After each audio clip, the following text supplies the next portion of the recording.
All right. Hello, everybody. Welcome to today's podcast episode with CIONIC. Today, because we're nearing the end of May, which is Stroke Awareness Month, my name is Maddi. I'm the Community Engagement and Advocacy Manager here at CIONIC, and I'm joined by Dr. Rebecca Webster, who is our VP of Clinical Operations, and a dear friend of mine, and also who apparently went to college with Dr. Rebecca Webster, I just learned.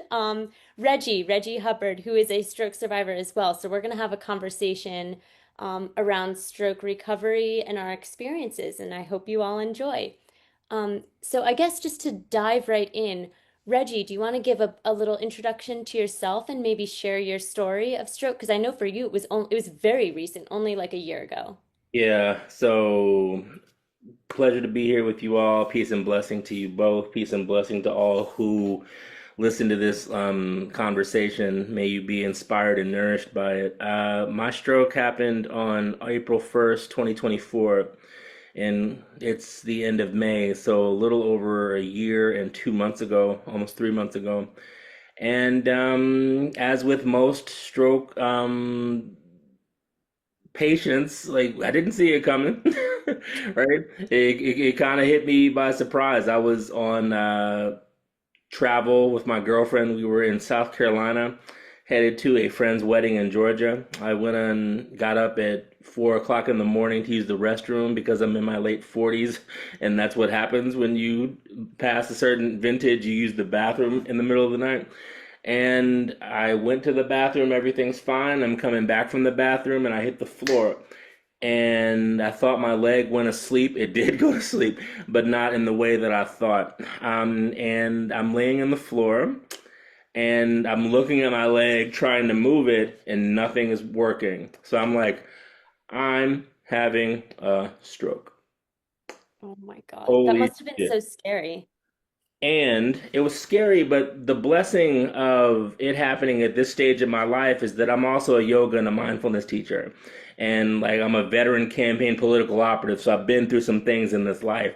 So when I was being confronted with a distressing neurological situation and witnessing my mortality, the other thing, Maddie and Becky, maybe you know this, is I majored in existential philosophy. So I'm in the floor comfortable with my mortality and experiencing it as a mindfulness practice. So much so that when I called to my girlfriend to wake her up, I did so in a tone of voice so that she wasn't alarmed because I knew that every second mattered. Hmm. And before we even went to the hospital, I played a sound bowl and she's like, "We need to go to the hospital." I was like, "I have got to be connected to something peaceful because this is bad." I could feel it. I was like, "This is bad." And so I played a sound bowl, and basically, shit, I'll play it now, like because it was just like I had to bring everything home.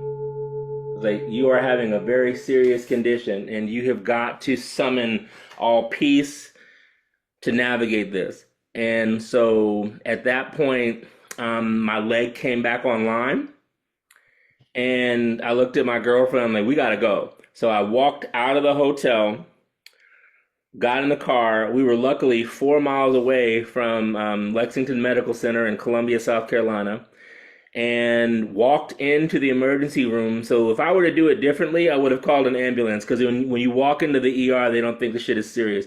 So so I walked into the ER, and upon intake, they were like, "You're having a stroke." So fast forwarding, I'm in ER, and my blood pressure spikes to about 265 over 180, something ridiculous, where typically they Yikes. have to saw open your head. And for some reason, without medication, it stops, goes down. But at that point, my leg just went out and was gone for a while. And And you so, were awake for all of this, yeah, Reggie? Wow. yeah, all of it, which is wild, That right? is so crazy. That I can speak about it so calmly shows you that yoga and meditation work, right? So the only Hmm. thing that got me somewhat excited is that when my blood pressure spiked, I saw the doctor go like this. And I was like, this guy sees death all the time. Hmm. And if he's going like this, looking at It me, must be bad. yeah, it must be real bad. So basically I was essentially like calling all peace, you know what I mean? Like all the yogic and meditative practice was just like, I need it now. Hmm. I need it now. And again, I can't attribute it to anything other than, the clot went away, the blood pressure went down, but at that point it had done enough damage to my right parietal lobe that the left leg and the left foot were just gone. The motor neurons were gone, but the sensory neurons were still active. So when they had me in step down in critical care recovery, they asked me because for those of you listening to this, I'm huge, right? So I'm like 6'2", 280. I'm a big being, and so they asked me if I wanted a me-sized bed. I said no because I could feel my foot and not move it. I needed that feeling to keep my mind clear. Mm. So I chose to be physically uncomfortable so I could be in touch with my sensory neurons. And so I was able to make those choices in the early stages of my recovery. And the last thing I'll say in terms of like the beginning of the stroke is that stroke happens, I survive, and of course the next day I'm like, what was that? And I'm laying in a bed and I'm a fall risk, so I can't even get out of the bed. I got to pee in this plastic thing, all the things. Yeah. And I'm in South Carolina. I live in Maryland, so I'm nowhere near home. And I feel myself freaking out. I feel myself starting to get nervous and anxious. And then the yoga and meditation part of me is like, you just had a stroke. You do not have the bandwidth to freak out right now. Hmm. So not only did I start playing sound bowls, I also made a very key decision philosophically at the beginning of my recovery. And I looked at my girlfriend and I was just like, love, I need to get this out of my mouth. So it's this: I will not be on the emotional roller coaster. I will take each thing as it comes, as it is. I will not attach other emotions to it. And the guiding principle of my recovery from this moment, from moment zero, is how is this happening for me as opposed to why is this happening to me? So I have a unique perspective in that from the moment, so moment zero is the stroke, but from moment one, I had a completely different philosophical orientation to the event. I did not have a lot of grief and sorrow. I mean, I had some because it's a traumatic event, and I'm like, what the hell was that? But I had an overarching desire to see this as a opportunity to grow and learn and serve other people, as opposed to feel myself a victim. I think that's amazing. And it aligns a lot like with what I personally have experienced myself. So I think our mindsets, I mean, the mindset is the first step, right? And it's the Yeah, first totally.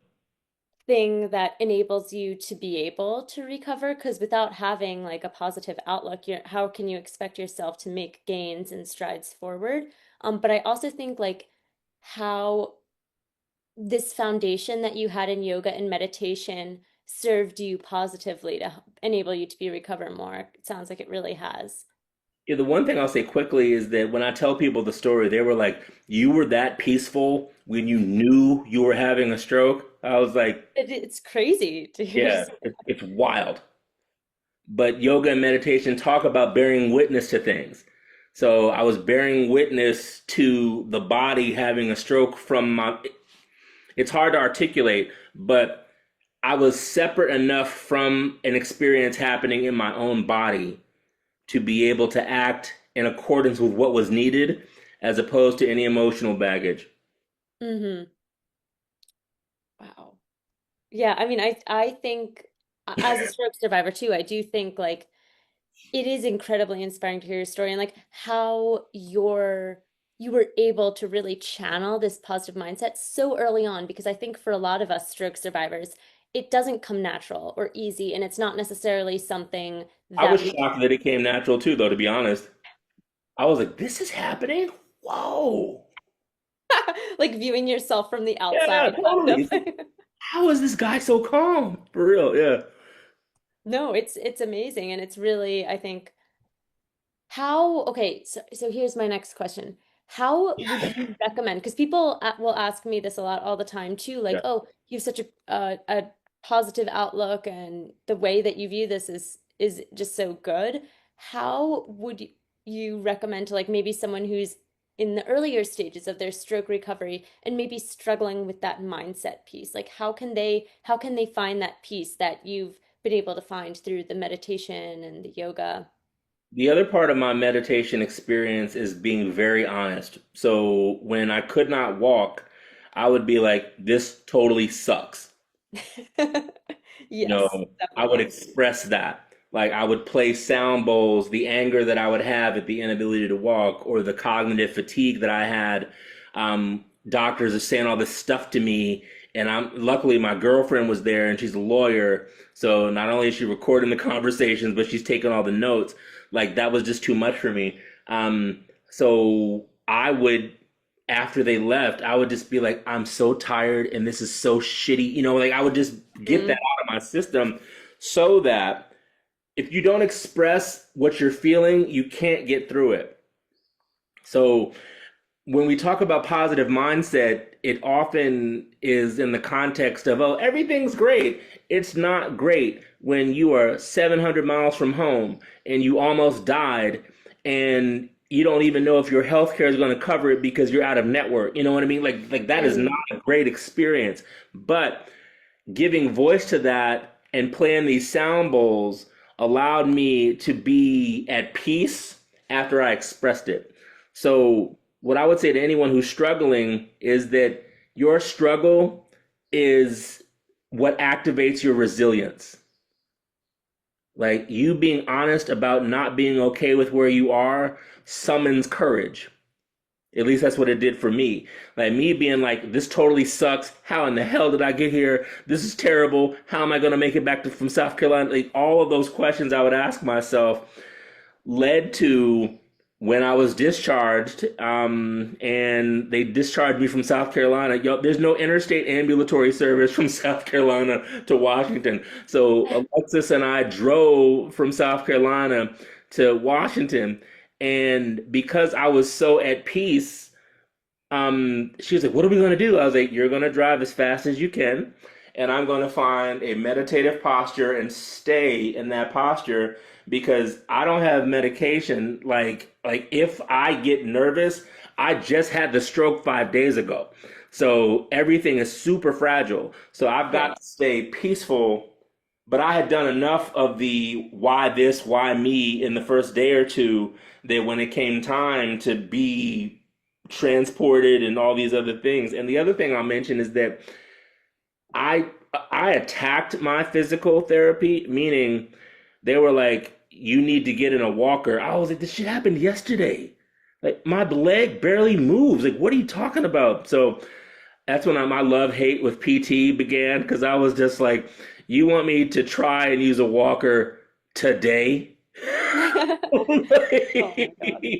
Like the stroke was 2 days ago, and you want me to, but the anger that I had in my situation fueled my understanding of what I needed to do. So I would take that energy and work on my balance Mm-hmm. or work on, I would be listening attentively to the PT when they were just like, you move your leg this way. I was like, I can't.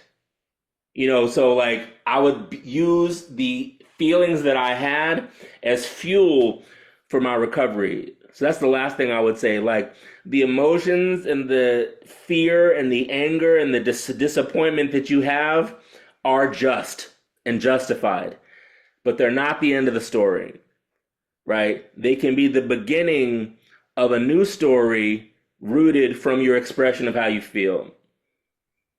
I think that is so important is that it's the beginning of a new story. I think that is hard for a lot of people. I mean, Reggie, you clearly have um, a background that's really suited you to find this inner peace and move that story forward more quickly. I think sometimes, I mean, as a physical therapist myself, I get it. I mean, this changes people's lives, and it's easy to get stuck in that why Drastically. me or what's my life going to look like? What am I going to do now? But kind of deciding I need a new story. What is my new story Hmm. going to be? And moving that forward as quickly as possible. I mean, it seems like you just were like, okay, here we go.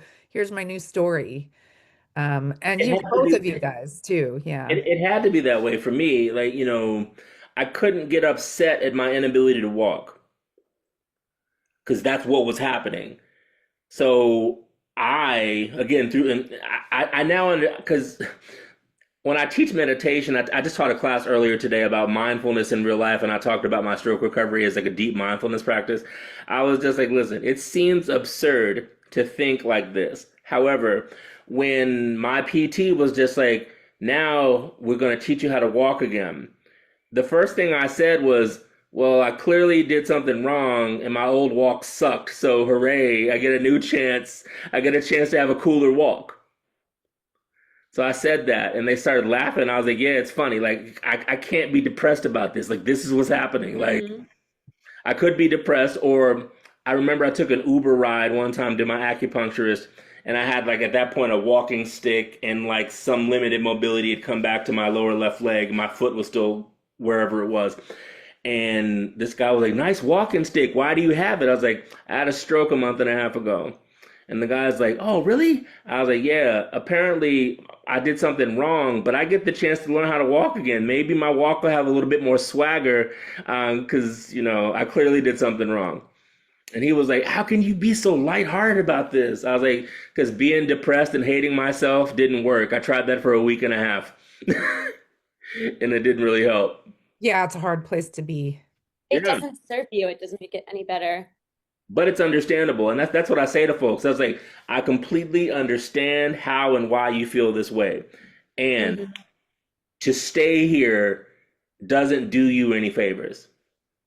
That's one thing that I will tell a lot of other survivors who bring up that whole thing about, like we're struggling with our mindset and our just outlook, like making this seem like it's something good. My mantra, and I know I think I told you this, Reggie, when Yeah, we met a month or two ago, is obstacles are opportunities. When right. I was in the early stages of my recovery, one of my dear friends told me that, and I've never forgotten it, and I've had it guide just my entire trajectory of like the work that I do and how I can best support the stroke community, the disability community at large. And it just it's been a tough mindset shift, I would say. It took Right. me a little longer than I think took you. But ever since I've made that change and I've just tried to view similar to you, like how can I make this an opportunity? How can I make this better for myself? And not just for myself, but for everyone I interact with, that I work Absolutely. with, that I engage with. Like, how can this just become something good? I can't change that this experience happened to me. But at the same time, I'm very lucky to be sitting and standing here before you today. At Like all.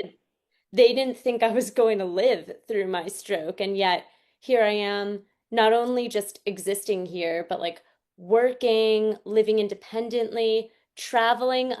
For everyone who's listening to this, it was a little, maybe like about 2 months ago, I met Reggie for the first time. We went to Pittsburgh. We were both speaking at this Stroke Onward conference, I guess you could say it was, in Pittsburgh, Pennsylvania. So like stuff like that, like being able to travel. Where did I just went? Oh, I just got back from Ohio and, traveling to Vietnam and Bali and Europe and all these places. It's like these are things that for me in my early stages of recovery, I really wanted to get back to. I really wanted to find a way to reclaim and regain my independence. And I was going to do whatever it took, because it was what was important to me. And I think it'd be interesting to have you weigh in on this, Becky, just like from a physical therapist perspective. When One thing that I've realized when I was in therapy is that just like I always had the most success with therapists who really got me, who understood I'm an extremely goal-oriented person. If like I had a goal, I'm going to get rid of this God-forsaken cane. I'm going to get out of a wheelchair. I'm going to live independently, walk by myself. And my therapists always really latched onto that and realized that, oh yeah, like she's very driven. I like to understand the science behind why am I doing these exercises? How is this going to help me achieve my goal to walk in my friend's wedding in heels? I want to be able to do that. So they understood like kind of what was guiding and motivating me. And I think that that's just an important thing for all, if there are any therapists that listen to this, I think really understanding and resonating with your patients and their message and their journey and what is gonna, what their goals are for them and how that's going to serve. Yeah, 100%. I think you have to find some connection with your patient, whatever that is. I mean, everyone is different. Everyone's experience is different. They're coming from different places. But you Hmm. have to listen, you have to again find, like you said, what are the patient's goals? What motivates them? This is a hard thing. And even if it's one thing, like you said, you want to wear heels, like let's work towards that. There are small steps along the way, but it really should be about the individual. What do they want to accomplish? What are their goals? What are their short-term goals? We're going to start standing and then we're going to travel to Bali. It's a process. And I think, Maddie, maybe it's worthwhile, you're farther out in your stroke, but you're still making gains. So, Mm. yeah, which is wonderful. I mean, all about neuroplasticity You know and what's interesting to Becky is that actually, so the day that we're filming this podcast interview, it's May 29th, 2025. My 8 year stroke anniversary is tomorrow, May 30th. So it's crazy. congrats. Like it's for me, it's gonna be 8 years since this happened on May 30th, 2017. Congratulations.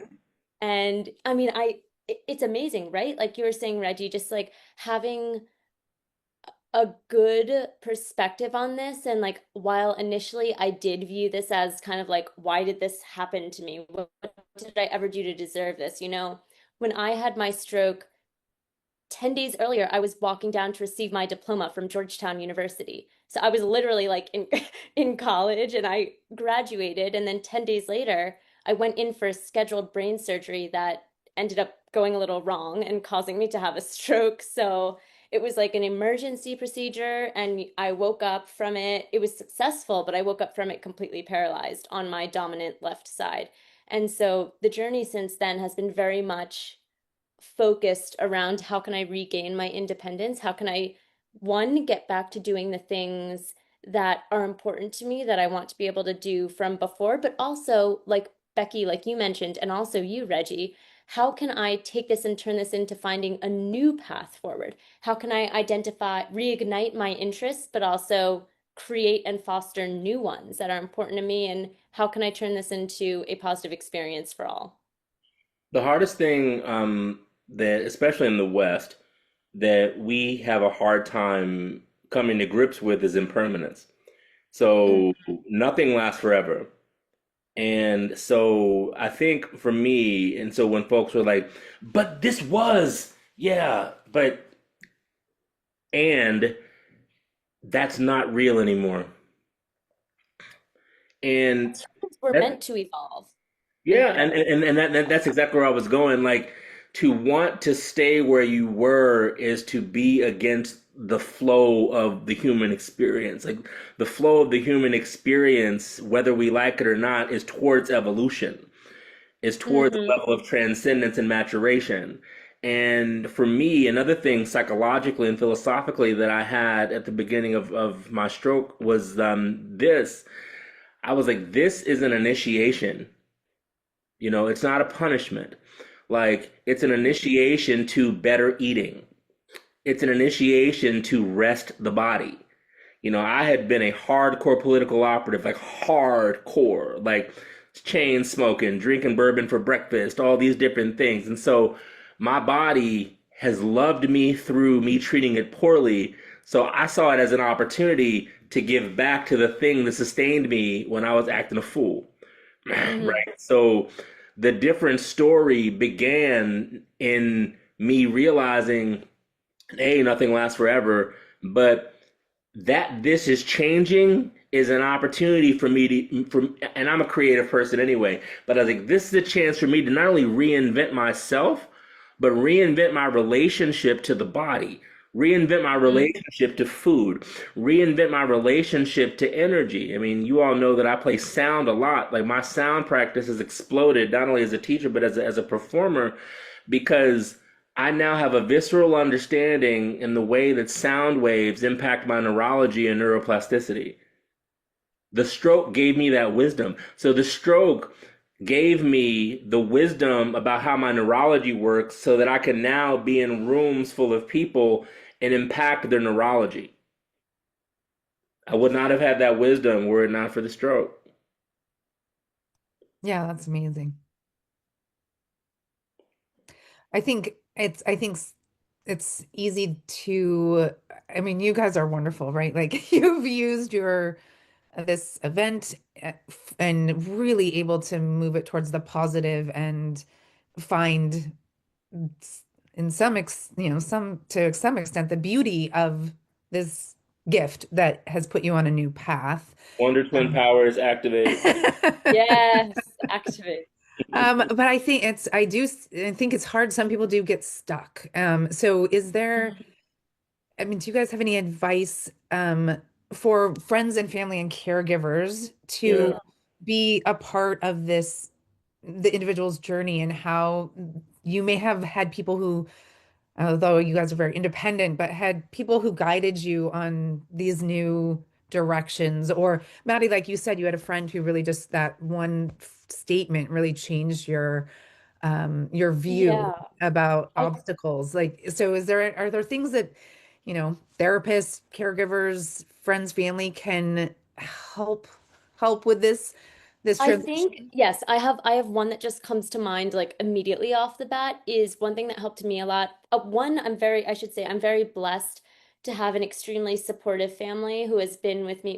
My parents and my siblings have been there with me every step of the way, supporting me in my rehab, taking me to rehab, like physically taking me to my appointments and, helping me with my exercises to be able to learn how to walk and how to do the skills that were required to live on my own. So I know I'm very blessed. And I know that not everyone has built in amazing support systems. So I want to acknowledge that. But I do think to answer your question, one thing that has been really helpful for me early on, I started practicing gratitude more than like I had before. So I kept a little journal and I still keep it.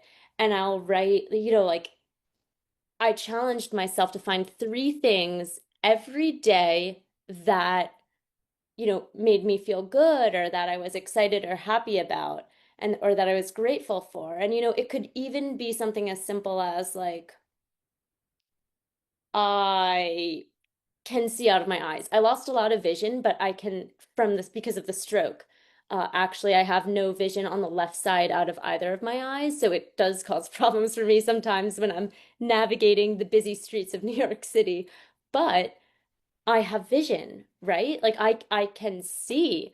I I can walk now. And like, maybe I'll need to use a brace like the neural sleeve or something like that, but I can walk. I can take some steps. I can, I spend time with my friends and family. Maybe it's something as simple as like, I didn't have a lot of energy today. So like the only task I was able to do is like I went to the drugstore and I bought like toothpaste or, something like small. But I think one thing that has really helped me has been just this gratitude practice because it challenges me and anyone else who does it to reframe and think about life from like a more broader view. Like Reggie, like you said, it's temporary, right? Like our time here on this planet is finite and it's not like we're human beings that are meant to constantly grow and evolve. We're not supposed to be in like a fixed position. But I think that when we practice gratitude, even if it's just a small thing, like it really did help me to reframe how I view what happened to me and how I'm going to take that forward. Two things I'll say about that. First of all, three things. Maddie, you're amazing. I love and appreciate you. Thank you for who you are in the world. Um, shout out to all caregivers and friends and those Mm, who help. I know as a survivor and a survivor who talks a lot, my story can be focused on me, but there is no me without the thousands of people that prayed for me, but the thousands and of people yes. that sent money when they thought when I couldn't work, like the thousands of people that still tell me they're praying for me, right? So shout out to people and community because what's often lost in the stroke survivor journey is that we are not ourselves. We are a reflection of the communities that we come from and that support Hmm. us. So shout out to my love, Alexis, and my mom and my brother. For when I couldn't do it on my own, taking me to the appointments, but knowing, because I said to each of them, I was like, there's going to come a time where I'm going to reject your help. And that may be very painful for you to watch. I need to know what I can do Hmm. and what I can't do. So give me grace if I look painful in front of you because I have to understand what my limitations are. Hmm.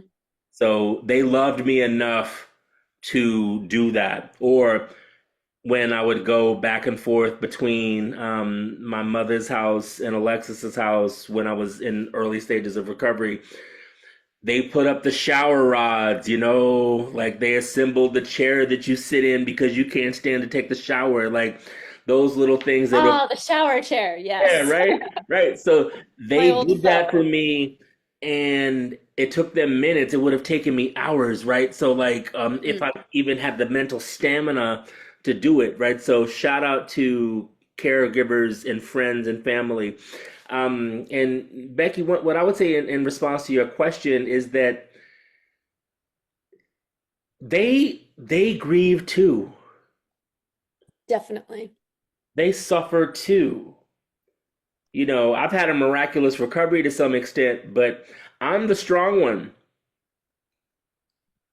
And for them to bear witness to the strong one talking so openly about death, talking so openly about do I even want to be alive? Like having these conversations, not in a morbid sense, but I just had to work through these things in my mind. Like especially for a stroke survivor, your mind is precious real estate. And so I would have to say these things to get it out of my head so that I could focus on deeper meditation or I could focus on Hmm. sound practice. But like I said, some not hateful, but I was not in a good place and was angry and was sad. And so shout out to them for listening to me, to give me the space to create a foundation from which my healing journey has emerged.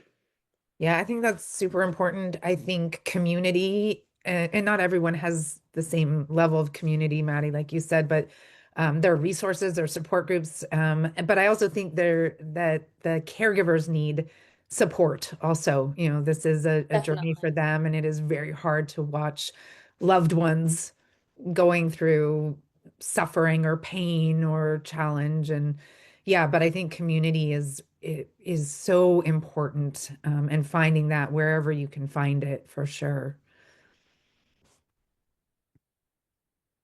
Maddie, do you want to talk about, since you're almost 8 years out, the sort of that path and the changes that you are still seeing? Reggie's a year out, but there's still improvements, and changes physically, more physically that you've. Yeah.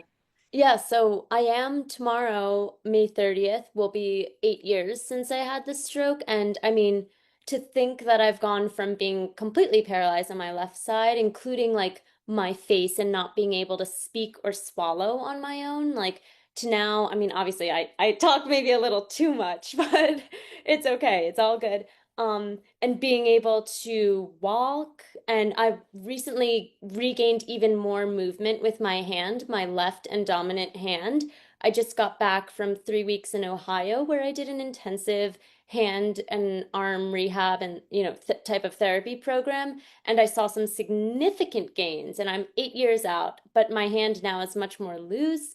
I can open and close easier. And I also increased my grip strength by like 3 times. So I've made a lot of improvements even just recently, but that was also in part because I renewed my commitment to rehab. I had taken like 5 years off essentially from doing any form of therapy. I had, the last time I was in an outpatient therapy setting was in 2020, and then the pandemic happened, and I haven't done any form of PT or OT since then. And then an opportunity came up for me to do this program that I just got back from. And I was like, you know what? I don't see any reason why I can't continue to make gains even though I'm like 8 years out. Like, sometimes people may have had doctors that tell them, like, oh, you'll make the most gains within the first like 6 months to a year or something like that. And I mean, while you might make significant gains then, there's no reason why you can't continue that beyond. And I now feel like I'm living proof of that with I made a lot of gains like around the 2 to 3 year mark, and then I just made a lot more now and I'm 8 years. So I think I think that's for an important message. Like you said, I think in the healthcare system or our healthcare system, one of the challenges is that is the expectation. You had a stroke. Mhm. This is a singular event. Your rehab is, best in that first year. But I believe that that's not the case. I believe that our bodies are always changing. Our tissues have the capability to change. We can build strength. We Mhm. can change our range of motion. We can work on our neuroplasticity. At 90 years old, you could still learn a new skill, right? You still have the Exactly. capability to make those connections. And I think Yes, it's very encouraging. there's always room for growth. I don't think we're ever, I mean, we may put ourselves in a stagnant place, but I think that there's always that opportunity as long as you seek those opportunities out. That brings to mind something in the course of my. It's funny because when I talk to stroke survivor communities, they're just like, "When did your stroke happen?" I'm like, "A year ago." They're like, "But," I'm like, "I'm a quick learner. Like, I'm kind Yeah. of lightning fast on some things." But early on in the recovery, a well-meaning doctor told me when my foot wasn't doing anything, he's like, "We're not terribly encouraged at the progress of your foot." And I was just like, okay. And I was like, what else, doc? And he's like, your range of recovery is from 3 months to 2 years in terms of optimal timing. And then, Becky, this is when my Yale showed up. I was just like, okay, so doctor, with respect, you said that the variance of time for my recovery is from 3 months to 2 years, which is essentially infinite in a statistical model. 3 months to 2 years, that variance is infinite. So you see that as a limitation. I see that as anything is possible. And they were like, Absolutely. oh, and I was like, yeah. So with respect, tell me what my blood pressure needs to be, what my blood sugar needs to be, because I had a hypertensive diagnosis, I had a diabetic diagnosis, which were contributing factors to my stroke. And I was like, and I'll work on getting my numbers down. But in terms of like my healing, I will not allow the thought of me not recovering to enter my mind. Hmm. You telling me what's not possible, I'm not going to listen to that. And we'll see who's right. That's one of my pet peeves is the healthcare practitioners putting limits on individuals. Especially now in today's world where there is technology that that allows people who aren't able to walk to walk. I mean, there may Yeah, be people who limits. can't see can see. People who can't hear can hear. Right? Yeah. So why put limits? I understand putting expectations or having Sure. conversations about, Hmm. prognosis or whatnot, but I don't think ever putting limitations on someone's progress or recovery is warranted. Yeah, I agree. And I think that's something like for my own therapy and rehab experience with my therapists. One, they were amazing. So I was really lucky. I had a therapist who really genuinely cared about me and went above and beyond to find, different interventions and things for me to try, different exercises for me to try that would help me to achieve my goals. But because my therapist never put limits on me, and I would tell them, hey, I want to walk in heels at my friend's wedding, I want to not have a cane, whatever. because they never put limits on me, I never thought that limits existed, So it's that's one of the most important things has been for me. Like my therapist believed in me. I would tell them, "Hey Todd, I want to walk in my friend's wedding. I'm maid of honor in my friend's wedding. I want to wear my heels." He's like, "Okay, great. Let's find a way to do it." Like he was just always like for whatever goal I set. And then, we would find a way to achieve it. And maybe that way looked a little different than how it would have looked before for me. Maybe the way that I walk in a pair of heels now doesn't look like how the 7-inch stilettos I used to be able to wear before, but like, hey, But that's like I was okay. saying, it's okay. And life is a journey and we're meant to be changing and growing. And, yeah. Yeah, that's great. Like I said, I think it's finding the individual goals, and you guys have goals. Mm. And yeah, so I think as a physical therapist, whenever a patient has a goal, that's so easy because we can work towards it. It's when the goals are harder to kind of tease out. But everyone has I'll never goals. forget when my PT Yami was like, when I came in and told her that my foot moved. When I came in and told her, I was like, look, this crazy thing happened yesterday. The thing that's been sleeping for a little bit moved like a little bit. So I would be in my studio playing like drums and gongs and stuff and just being in vibration. And with my right foot, I would be like patting out a beat like I was killing it. And I would Mhm. imagine me doing it in my left foot. So I'd be like, bam, bam, bam, right foot, then left foot, I would imagine. Then one day Mhm. the left foot went like this. And I'm like, That's so cool. Oh my gosh. like, totally lost it. First person I called was my PT. And she's like, where there's movement, there's improvement. And then she proceeded to kick my ass for the next 2 months.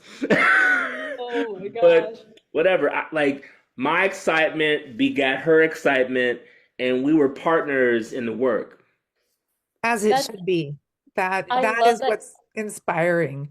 And I want to just jump on that I'm a huge proponent of, even if you have no movement, to think about the movement, because that Visualization is yes, super that helpful. path is it can, you can create new connections. And if you imagine the movement, that is activating the motor cortex. I learned you There's can no grow movement new coming. brain. Yeah. Go You ahead, can Maddie. grow new brain and new neurons. Yeah, you can create new connections, and just thinking about the movement helps to reinforce that pattern. And so that, of course, that is so exciting. That is, as a physical therapist, we share in that joy and excitement. I mean, that's what it's about. I mean, I think I'm like you, Reggie. I freak out literally whenever just the smallest little change. Like I couldn't move a couple weeks ago. I couldn't really move individually my fingers, and then like I was able to get my ring finger and my pinky finger to extend completely. So like on my ulnar side, they're completely straight, but not as much with my index and ring, but or sorry, index and middle. But we're getting there. But like just that little movement to be able to get these two fingers straight, I was like freaking out. I was like, "Oh my God, guys, everyone, come look at this. This is so absolutely. cool." Absolutely. And I think, Becky, you asked about ways that family can be supportive or supported.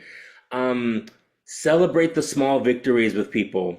You know what I mean? It may not seem like a lot to a family or a member, but like when I moved my foot, and it was very little bit, but it went from like dormant to like a little bit of movement. Like I was super excited. Some people, and not in my community, but some people would be like, "Oh, it only moved a little bit." No, I mean, Right. No, of course. those people exist. So for caregivers or friends of friends, take all the small joys, because a key aspect of my mental and physical improvement was stacking small victories. Like in order for me to get to independent ability to walk and drive on my own, like I had to do those little things again and again and again. And not only builds like the neural pathway, but it builds your confidence. And like the one thing that all stroke survivors have in common is that a stroke attacks your confidence. And like when you can create ways to nourish your confidence bit by bit, it's a synergistic effect. Like stacking small confidence wins begets like a huge change. At least that's what it was for me. I'm so glad you said that. I was thinking about that earlier, is celebrate the wins. And I think that's just a life lesson, just celebrate the wins in life. And I think part of that on the caregiver side is understanding what a win is. Like you said, Reggie, Hmm. is wins are different for everyone, but if you see someone excited about something, that is a win, and it's worth celebrating. And or even asking the question, what would be a win, or what is a small goal, or what is the next step, so that they recognize that when it's happening, that is a win, and let's celebrate it. Another thing I would say too, especially in the context of my recovery, is that I'm not different in most stroke survivors in that like I was photosensitive, like super bright lights, no bueno. I still to some extent can't deal with that. And because Hmm. I'm a musician, like sound is very, very key to me. And it was very hard for me to be in loud rooms. And probably more so than other people because like I'm sonic. I was sonic before the stroke. And at one time we were out in this restaurant and it was just so loud. And it made me sick to my stomach. And I looked at my girlfriend and her family. Her family had come in town, and I was just like, with I gotta go. Like I can't be here now. Like it is too much. Like my brain is on fire. Like I can't be here. And they did not guilt me. They let me go. That meant more to me than I think they understand. Like, because I was just like, I tried to be here. I physically cannot endure the cacophony and I gotta go. They let me go as opposed to being like, we wish you'd stay, you know what I mean? So Hmm. if a survivor is giving voice to something that makes them uncomfortable, listen. Yeah, that compassion and understanding, and like you said, giving grace, is so important, and is again important across the board with all people. And everyone's going through something, and just allowing people the space that they need, I think is a gift. I feel like that's a great note to kind of wrap this up on. So thank you so much, Reggie, for coming on and sharing with us, and Becky as well. Thank you. Pleasure. Yeah, Uh, Reggie, so great to see you. Absolutely. when's the Absolutely. next reunion? Couple Seriously. years. Soon. Soon. Yeah, soon. All right. Thank you. I guess we can stop the recording. Yeah, thank you. I'll